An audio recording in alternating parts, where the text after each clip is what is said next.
ഓം ശാന്തി 23/12/2025 പ്രഭാതമുരളി മധുബൻ.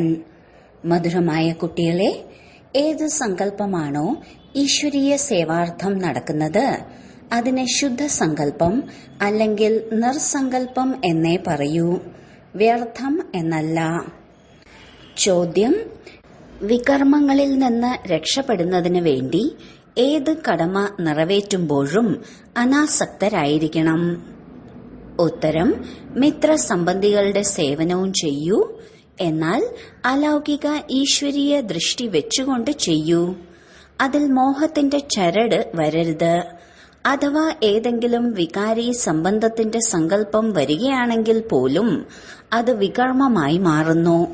അതിനാൽ അനാസക്തരായി കർത്തവ്യം നിറവേറ്റൂ. എത്രത്തോളം സാധിക്കുമോ ദേഹി അഭിമാനി ആകാനുള്ള പുരുഷാർത്ഥം ചെയ്യൂ. ഓം ശാന്തി.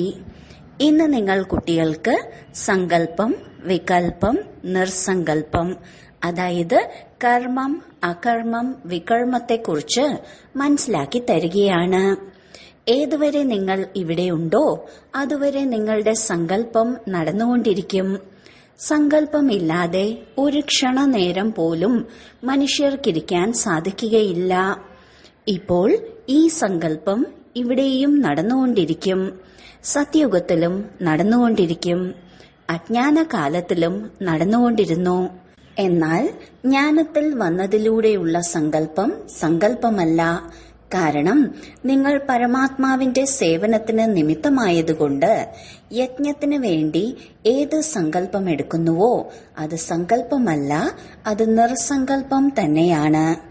ബാക്കി എന്തെല്ലാം അനാവശ്യമായ സങ്കല്പമാണോ നടക്കുന്നത്, അതായത് കലിയുഗി ലോകം, കലിയുഗി ബന്ധങ്ങളെക്കുറിച്ച്, ഇതിനെയാണ് വികൽപ്പമെന്ന് പറയുന്നത്.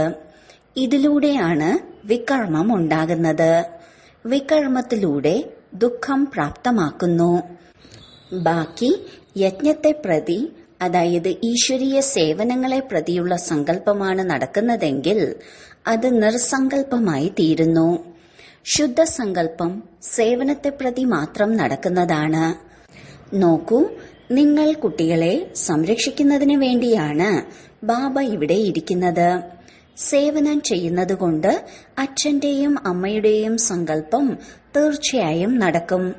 പക്ഷെ ഈ സങ്കല്പം സങ്കല്പമല്ല. ഇതിലൂടെ വികർമ്മമൊന്നും ഉണ്ടാകുന്നില്ല. പക്ഷെ അഥവാ ആർക്കെങ്കിലും വികാരി സംബന്ധങ്ങളുടെ സങ്കല്പം നടക്കുന്നുണ്ടെങ്കിൽ അത് തീർച്ചയായും വികർമ്മമായി മാറുന്നതാണ്.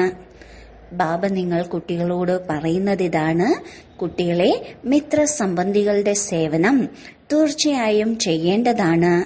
എന്നാൽ അലൗകിക ഈശ്വരീയ ദൃഷ്ടിയിലൂടെ ചെയ്യൂ. മോഹത്തിന്റെ ചരട് വരരുത്. അനാസക്തരായി മാറി തന്റെ കർത്തവ്യം പാലിക്കണം. പക്ഷേ ആരെല്ലാമാണോ ഇവിടെ ഉണ്ടായിട്ടും കർമ്മസംബന്ധത്തിലേക്ക് വന്നിട്ടും അവർക്ക് മുറിക്കാൻ സാധിക്കുന്നില്ലെങ്കിൽ അവർ പരമാത്മാവിനെ ഉപേക്ഷിക്കാൻ പാടില്ല.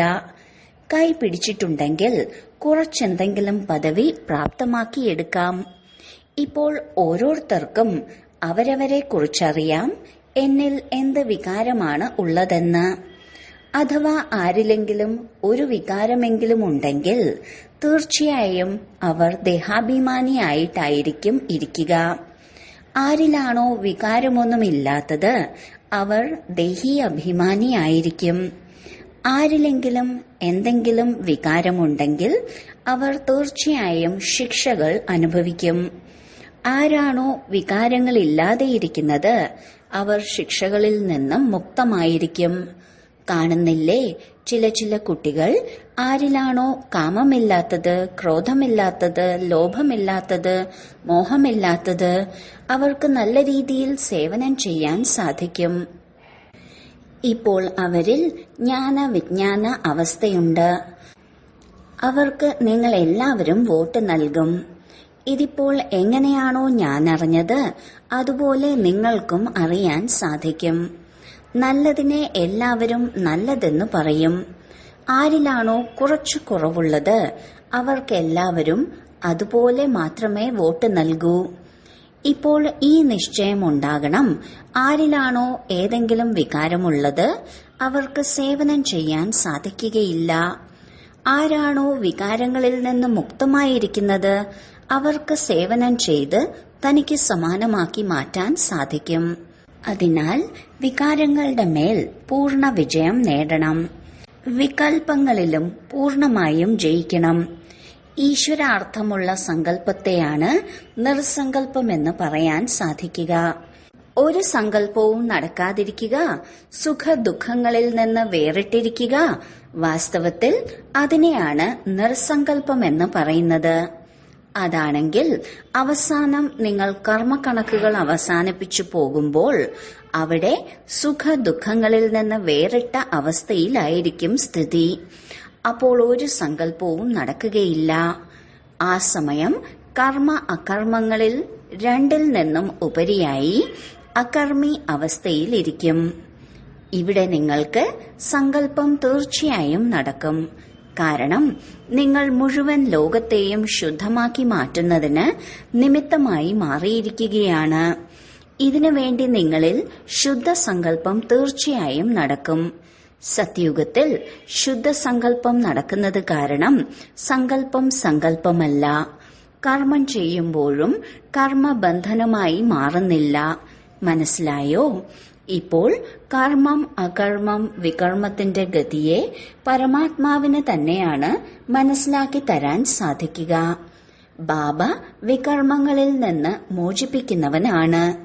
ഇപ്പോൾ സംഗമയുഗത്തിൽ നിങ്ങൾ കുട്ടികളെ പഠിപ്പിച്ചുകൊണ്ടിരിക്കുകയാണ്. അതിനാൽ കുട്ടികൾ അവരവരുടെ മേൽ ജാഗ്രത പുലർത്തണം. തന്റെ കർമ്മക്കണക്കുകളെ പരിശോധിക്കണം.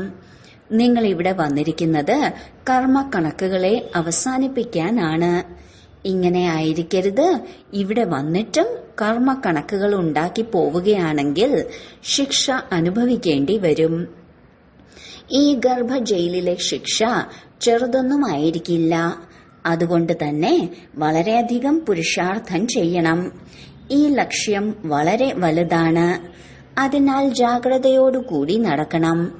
തീർച്ചയായും വികൽപ്പങ്ങളുടെ മേൽ വിജയം നേടണം. ഇപ്പോൾ ഏതുവരെ നിങ്ങൾ വികൽപ്പങ്ങളുടെ മേൽ വിജയം നേടുന്നുവോ, ഏതുവരെ നിർവികൽപ്പം അതായത് സുഖദുഃഖങ്ങളിൽ നിന്ന് വേറിട്ട അവസ്ഥയിലിരിക്കുന്നുവോ നിങ്ങൾ നിങ്ങളെ അറിഞ്ഞുകൊണ്ടിരിക്കും. ആർക്കാണോ സ്വയം അറിയാത്തത് അവർ മമ്മ ബാബയോട് ചോദിച്ചുകൊണ്ടിരിക്കും. കാരണം നിങ്ങൾ മമ്മ ബാബയുടെ അവകാശികളാണ്. അതിനാൽ അവർക്ക് പറഞ്ഞു തരാനും സാധിക്കും. നിർസങ്കല്പ സ്ഥിതിയിൽ ഇരിക്കുന്നതിലൂടെ നിങ്ങൾക്കെന്താ ഒരു വികാരിയുടെയും വികർമ്മം ഇല്ലാതാക്കാൻ സാധിക്കുകയില്ലേ?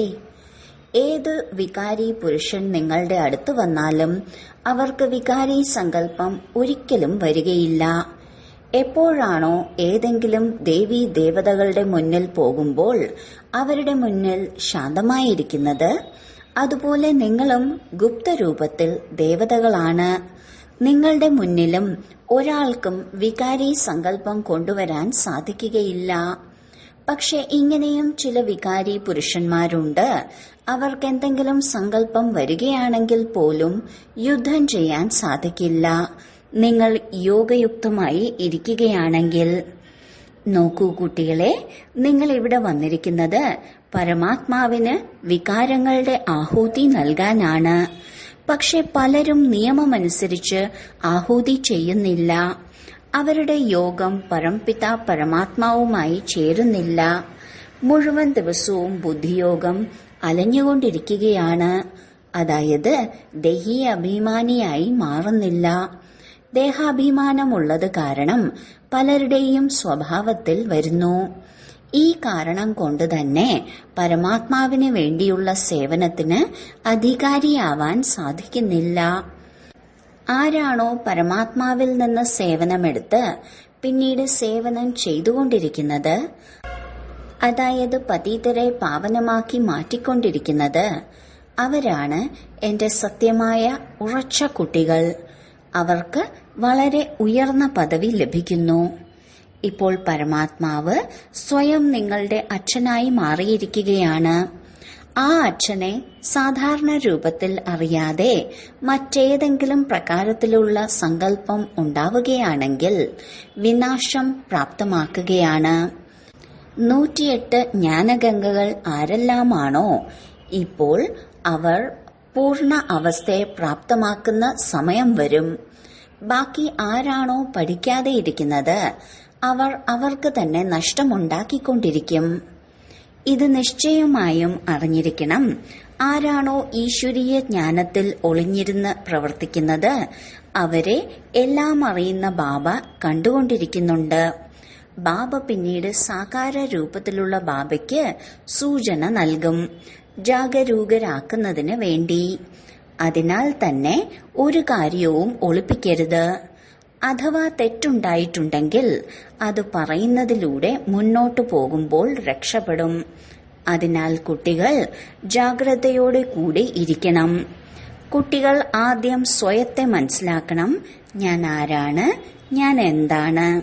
ഞാൻ എന്നത് ശരീരത്തെ അല്ല പറയുന്നത്. ഞാൻ എന്ന് പറയുന്നത് ആത്മാവിനെയാണ്. ഞാൻ ആത്മാവ് എവിടെ നിന്നാണ് വരുന്നത്? ആരുടെ സന്താനമാണ്?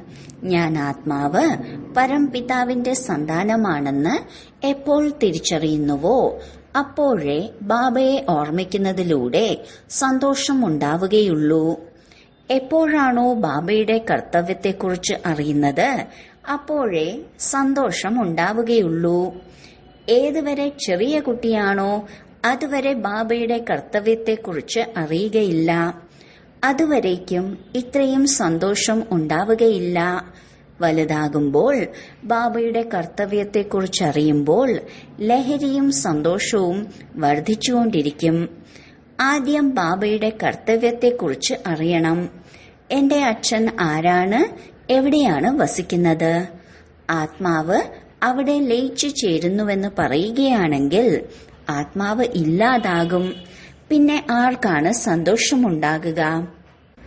നിങ്ങളുടെ അടുത്ത് ഏതെല്ലാം പുതിയ ജിജ്ഞാസുക്കളാണോ വരുന്നത് അവരോട് ചോദിക്കണം, ഇവിടെ നിങ്ങൾ എന്താണ് പഠിക്കുന്നത്? ഇതിലൂടെ നിങ്ങൾക്ക് എന്ത് പദവിയാണ് ലഭിക്കുന്നത്?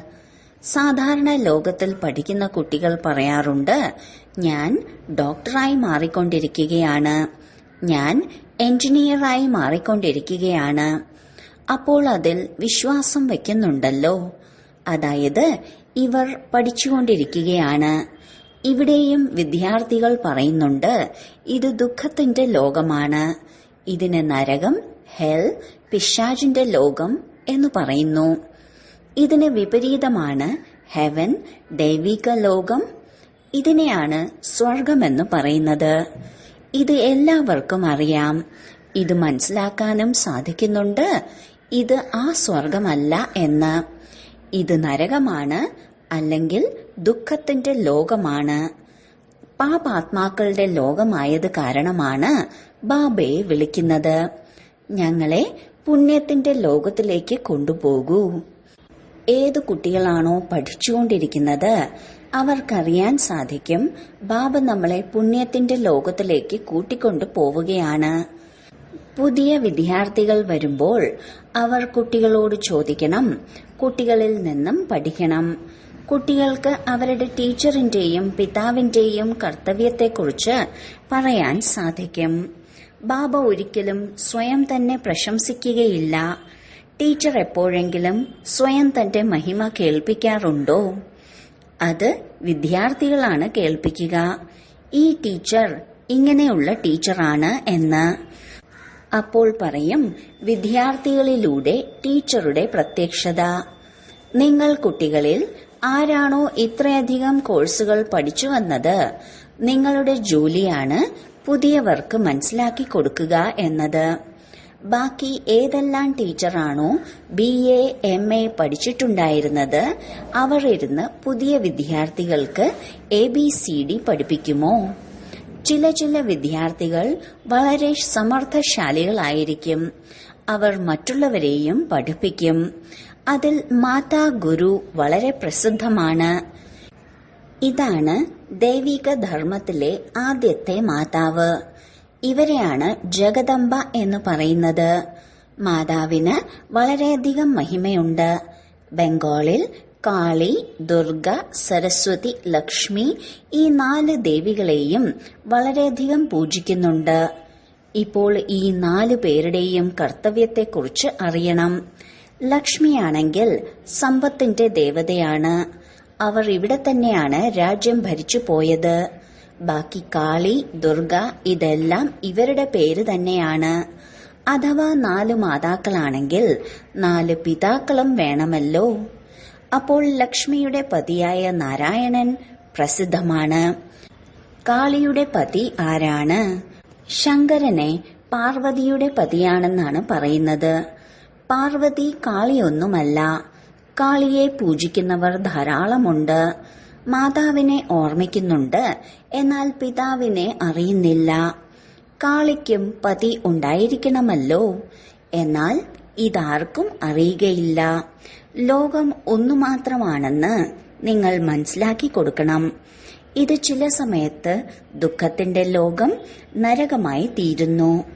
ലക്ഷ്മി നാരായണൻ ഈ സൃഷ്ടിയിൽ സത്യയുഗത്തിൽ രാജ്യം ഭരിച്ചിരുന്നു. സൂക്ഷ്മ ലക്ഷ്മി നാരായണൻ ഉണ്ടാകാൻ സൂക്ഷ്മ ലോകത്തിൽ വൈകുണ്ഠമൊന്നും ഉണ്ടായിരുന്നില്ല.